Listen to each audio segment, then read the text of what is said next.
항상 느끼는 거지만 음향기기에는 공통적인 문제가 있어요. 이게 끝이 없다는 거예요. 제가 지금 이 소리를 듣자마자 제 머릿속을 떠나가지 않는 생각이 뭔지 아세요? 스피커를 바꿔야겠구나라는 생각이 지금 들기 시작을 했어요. 그럼 스피커를 바꾸고 나면 또 더 좋은 DAC를 사고 싶겠죠? 아, 이게 진짜 끝이 없어요. 끝이 없어. 안녕하세요. 소개동 김대리입니다.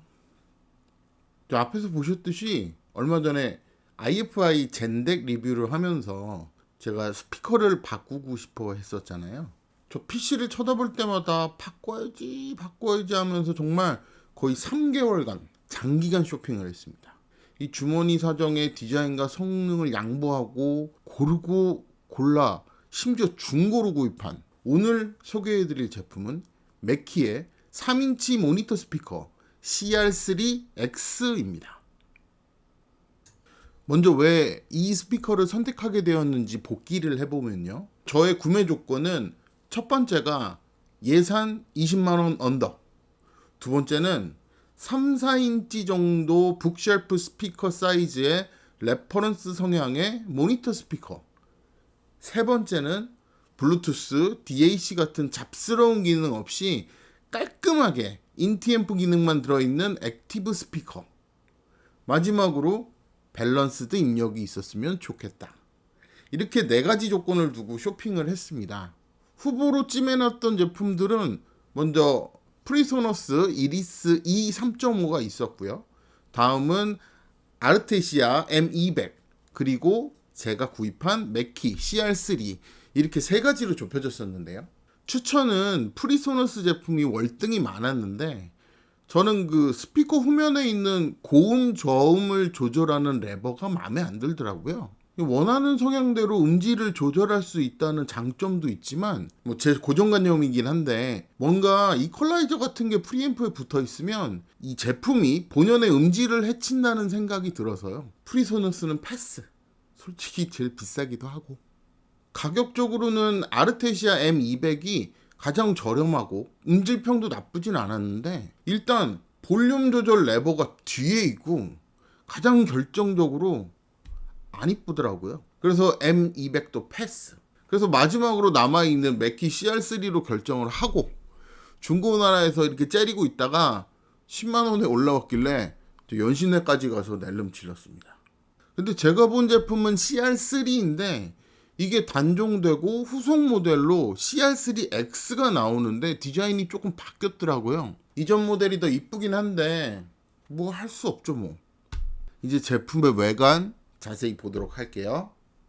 자, 스피커의 외관은 이 파워 스피커 쪽을 위주로 해서 설명을 드릴게요. 전면부를 보시면 먼저 3인치 스피커, 메인 스피커가 보이고요. 트위터가 하나 구성으로 되어 있는 스피커입니다. 이쪽에 볼륨 조절 레버가 있고요. 볼륨을 아예 내리면 전원이 꺼지게 되어 있습니다. 그리고 볼륨을 키면 이쪽에 LED가 점등이 되는 게 보이시고요. 이쪽에는 이제 헤드폰이나 이어폰을 따로 꼽을 수 있는 3.5mm 출력 단자가 하나 있습니다. 자, 그리고 후면을 보시면 여러 가지 입력 단자들이 이렇게 나와 있는데요.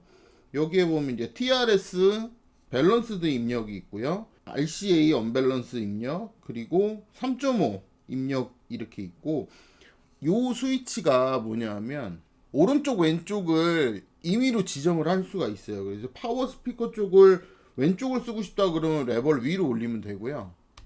오른쪽으로 쓰고 싶다 그러면 스위치를 아래쪽으로 내려주시면 돼요.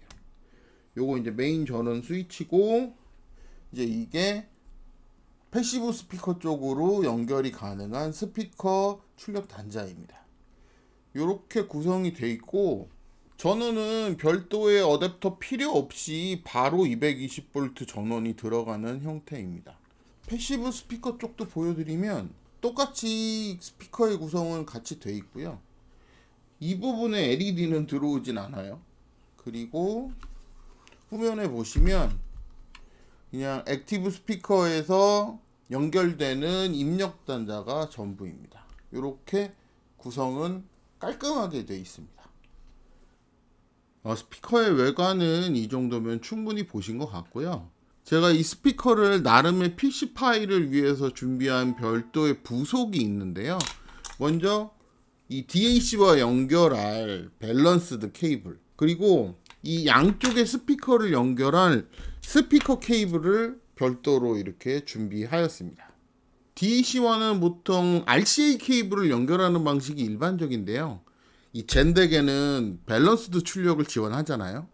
언밸런스드 출력보다는 노이즈 억제율이 높다는 밸런스드 출력을 지원하는 DAC를 사용하고 있는데 한 번쯤은 사용해보고 싶었어요. 그리고 이 스피커 케이블인데요. 솔직히 이 10만원대 스피커에 막선보다 좋은 케이블을 단다고 소리가 막 드라마틱하게 좋아지고 하지는 않겠지만, 이 하나의 액티브 스피커와 하나의 패시브 스피커 한 조가 가지고 있는 제품 좌우의 밸런스의 고질적인 문제, 이런 부분을 아주 조금이나마 줄일 수 있는 나만의 의식이랄까요? 나름 합리적인 소비를 하고 있다고 자신하고는 있는데, 이 10만원짜리 중고 스피커에 케이블로 5만원을 더 투자하는 모습을 보면 제 자신이 살짝 웃기긴 하네요. 자, 이제 PC에 설치하고 음질이 어떤지 들어봐야 되겠죠? 자, 바로 설치 들어가겠습니다.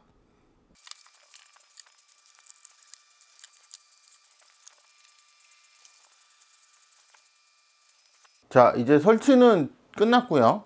요게 지금 32인치 모니터인데요. 그렇게 부담스럽지 않은 크기의 스피커로 세팅이 된 것 같습니다. PC에서 이 DAC를 통해서 스피커로 연결을 했는데, 역시 밸런스드로 연결하니까 이 볼륨을 이렇게 끝까지 올려도 지금 전혀 화이트 노이즈 같은 잡음이 안 들리시죠? 오, 노이즈 억제력이 대단한 것 같아요. 그럼 소리 한번 들어볼까요?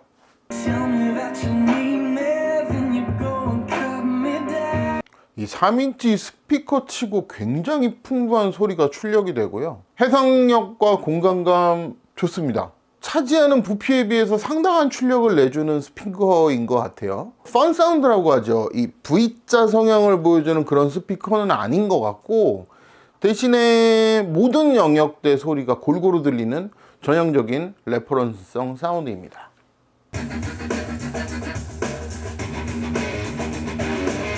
그 전에 사용했던 보스의 컴피니언 2보다 소리의 밀도가 좀 꽉 차 있고, 이 넓은 이미지의 풍성한 사운드가 PC파이 음악 감상용으로도 충분한 스피커라고 생각을 합니다. 단 젠덱의 이 성능을 품기에는 살짝 그릇이 넘친다는 느낌이 좀 있고요. CL4라고 4인치 모델이 있는데 그 모델을 구매했으면 어땠을까 하는 생각이 들기도 하네요. 오늘 준비한 내용은 여기까지고요. 이 저와 비슷한 환경의 스피커를 고려하시는 가감사 시청자님들에게 작게나마 도움이 되었으면 좋겠습니다. 도움이 되셨다면 구독과 좋아요 잊지 마시고요. 지금까지 저는 서교동 김대리였고요. 여기는 서교동 우리집이었습니다. 시청해주셔서 감사합니다.